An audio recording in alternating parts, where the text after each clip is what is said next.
We released our second game and it's already a bigger success than Forge Industry, despite only having been out for just a few days. We'll talk about all of the full earnings in a later video when it's settled down a bit, so please wait with that.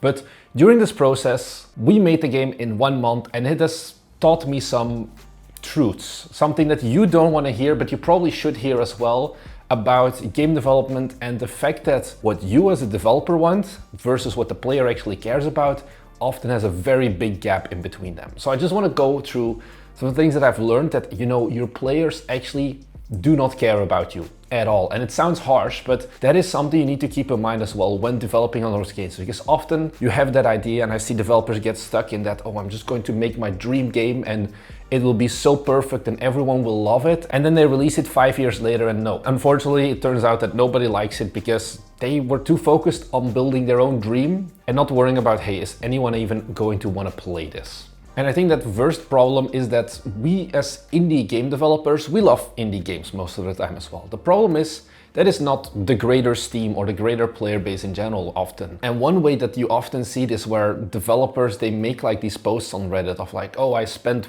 7 years working on my dream game and I sold 4 copies, is because at the end of the day, your players don't care about the fact that you're solo dev or that you've spent 7 years making your masterpiece. They care about the experience that you give them on launch. And there is no brownie points really for being like, oh, this game was 7 years in development, because you also have to remember that that doesn't always mean it's a good thing. Star Citizen has been in development for over 10 years and still there is some game, but it's still very much not what expected, and that's a giant team. So saying that a game took 10 years to develop doesn't matter.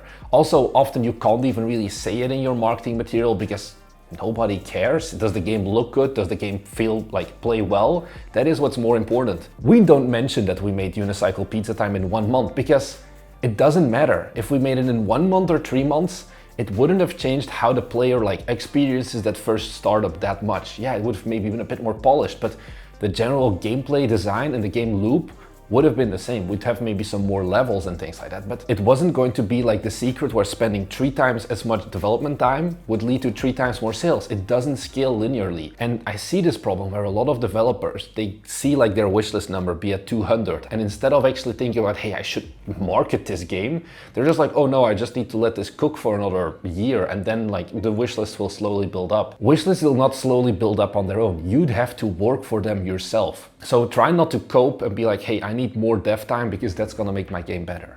And then the second part is also the solo dev one. I often see this. This is one that you used to see a lot more of, like, hey, this solo developer made this game in 7 years or whatever, if you look at like Stardew Valley. The problem is that title has kind of lost its clickability and it lost the appeal because it's been abused too much. And I think one very big pointer you can give for that is, for example, Manor Lords, where the developer went on record stating like, yeah, this is a game by a solo developer, but he got a giant publisher, he's got contractors working for him.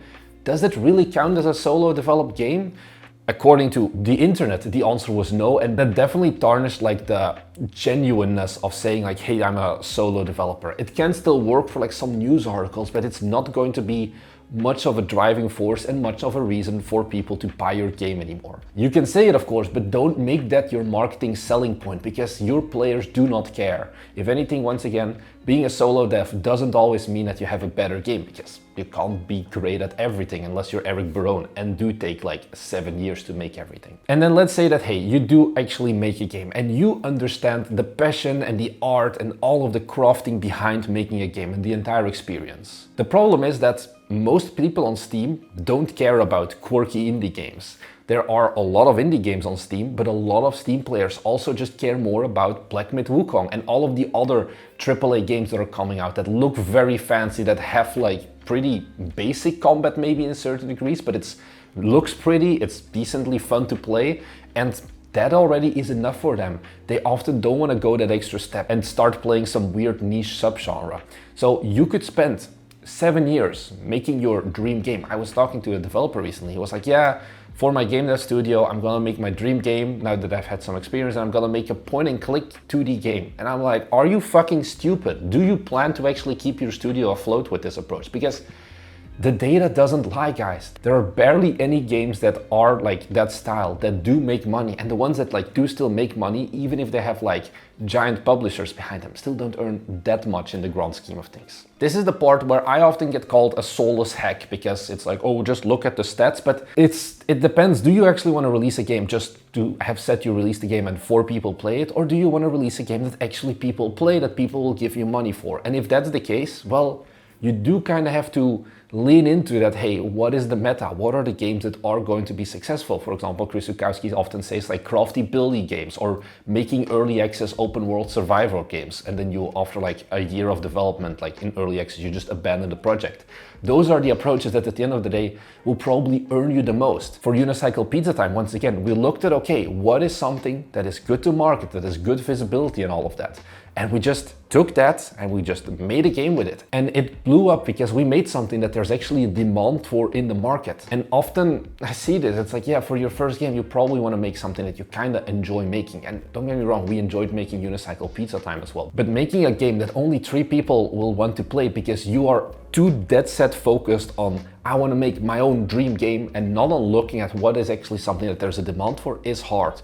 I think the biggest offender that I see with this is people who wake up in 2024 and still somehow think that making a VR game is a good approach, even though VR games have been pretty dead for the past 3-4 years at this point, despite Meta losing like hundreds of billions of dollars every quarter, just trying to get more headsets into people's hands. And okay, now you have gone full Solus mode, you've done the market research, you've actually made a game in not 11 years, and you are personally still happy with it, because guys, there can still be a beautiful merger of making a game that you enjoy making and a game people enjoy playing. You don't have to just kill your ideas. But then you have the problem of, hey, I'm shipping this game, I think it's really good, I think it's everything that I ever wanted. And then people play your game, and suddenly if you think that you are bad at managing scope creep, just wait until you have hundreds of players all giving you their own ideas of, hey, you should add multiplayer, hey, you should add modding support, you should add all of these extra features, because that's what's going to make the game much better. Some of the feedback, of course, will be good. For example, we're adding checkpoints now to Unicycle Pizza Time because too many people just had skill issues at the end of the day. But the problem is also, they don't always do it in a very structured way. They can be very harsh because at the end of the day, there is no repercussions for your players leaving things like negative reviews. You'll get reviews where it's like, yeah, this game is a bad game, I don't recommend it because it doesn't have like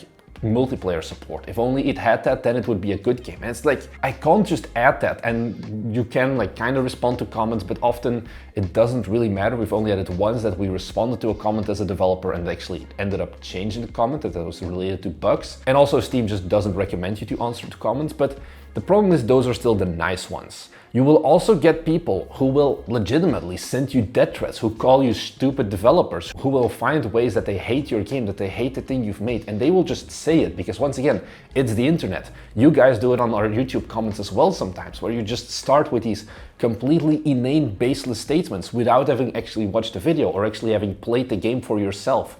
And it's like, there is nothing you can do about that as a developer except getting used to it and growing a thicker skin. But that is not something that is going to feel nice, because you've spent a long time and a lot of effort in making that game, and it's a little bit of your baby.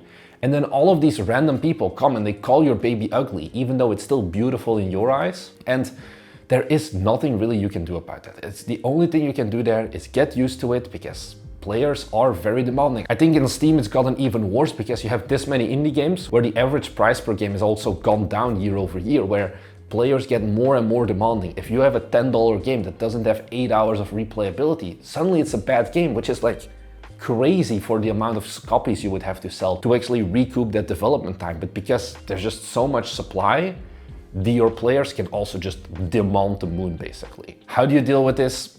It's hard. You just have to like get used to it. It took me like 1.5 years. At this point, I can read comments of like people telling us to just eat shit, and it's whatever. It's you get used to it. That's basically all I can say about it. But all of this video is to say that, look, you might think that you're the next special Snowflake developer who's going to make it big, but chances are that you are actually still making a lot of mistakes, but you just don't want to face the fact that you're making them. So reevaluate, hey, does this game make sense to keep developing on? Because if you are making a VR game in 2024, guys, really, I would strongly suggest not putting that much effort into it, just shipping it as fast as possible and better luck next genre, because no amount of extra time poured into VR specifically is ever going to pay off. Because you chose to get into game dev at a time where it is rougher. You can't just make whatever game you want and expect it to sell 1 million copies. That's fine. You can still get some financial success if that's what you want, but you have to stick to a bit of the Steam meta, unfortunately. That's all I really have to say. So if you're interested in learning more about game development, the process of running a studio, making your own games and all of that, then be sure to head down below and subscribe, as we make 2 videos every week, and we've gotten a lot of very juicy ones, like for example, how did we market Unicycle Pizza Time? The full sales numbers will be coming out in like 1 or 2 weeks after this video, once we've got all of the data. Some more like mistakes we made, like we try to be as open and transparent about the entire process and the mistakes, so you don't have to make them. So once again, if you can do us a favor, go ahead and subscribe, because it just helps us out as well. That's all I really have to say. Thank you so much for watching, and I'll see you guys in the next one. Bye!